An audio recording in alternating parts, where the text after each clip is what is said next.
فشارەکانی هاوپەیمانەتی نێودەوڵەتی بۆ یەکخستنی هێزەکانی پێشمەرگە زیاتر دەبێت.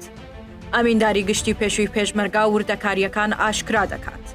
ئەمڕۆ یەکشەممە 1 ئەیلولی 2024 جەبار یاوەر ئامینداری گشتی پێشووی وەزارەتی پێشمەرگە لەبارەی دواکەوتنی پرۆسەی یەکخستنی لیواکانی هێزی پێشمەرگەوە ڕایگەیاند.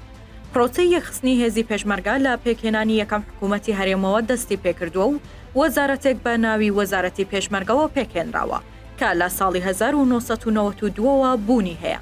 ئاماژەی بەوەشدا کە کۆمەڵێک یاسا بۆ پێشمەرگە پەسەند کراوە. لەوانە یاسای خانەنشینی و خزمەتی پێشمەرگایەتی و یاسای شەڕە. بەڵام بەداخەوە دوای ئەوەی لە ساڵانی 90ەکانی سەدەی ڕابردوو بە دیاریکراوی لە دوای ساڵی 1999 کێشە لە نێوان دوو هێزە سەرەکیەکەدا دروست بوو.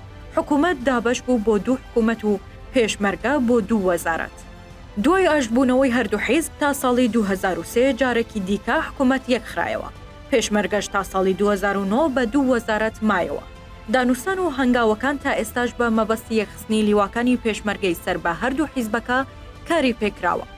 نووسینگەی وەزارەت و ناوەندەکانی مەشق و ڕاهێنان پێکهێنرا، بەڵام پرۆسەی یەکگرتنەوە لەوێدا ڕاگیراوە و خاو بۆتەوە. یاوەر ئاماژەی بۆ ئەوەش کرد کە ئەو کێشە سیاسیانەی لە نێوان یەکێتی و پارتیدا ڕوویاندا و داگیرکردنی ژمارەیەک پارێزگا لەلایەن داعشەوە بووە هۆی وەستاندنی پرۆسەی یەکخستنی پێشمەرگە.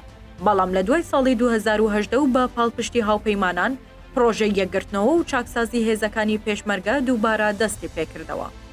ناوبراو لە درێژەی قسەکانی داوتی هاوپەیمانان هاوکاری هێزی پێشمەرگە دەکەن بۆ یەکخستنی لیواکانیان، بەڵام تا ئێستا چەند لیوایەکی سەر بە پارتی دیموکراتی کوردستان و یەکێتی نیشتمانی کوردستان ماون یەک بخرێنەوە. ئەمەش گرنگترین فاکتەرە کە بووە هۆی ئەوەی لیواکانیان تا ئێستا یەک نەخرێتەوە. دواکەوتنی پرۆسەی یەکگرتنەوە و فاکتەری سیاسی و ناکۆکیەکانی نێوان هەردوولایە. لە ئێستاشدا داواکاری و فشارەکانی هاوپەیمانی نێودەوڵەتی زیاتر بووە بۆ یەکگرتنەوە و بۆ ئەوەی حکوومەتی عێراق وەک هێزێکی تری عێراق مامەڵە لەگەڵ هێزی پێشمەرگەدا بکات دەبێت یەک بخرێتەوە و ببێت بە یەک هێز.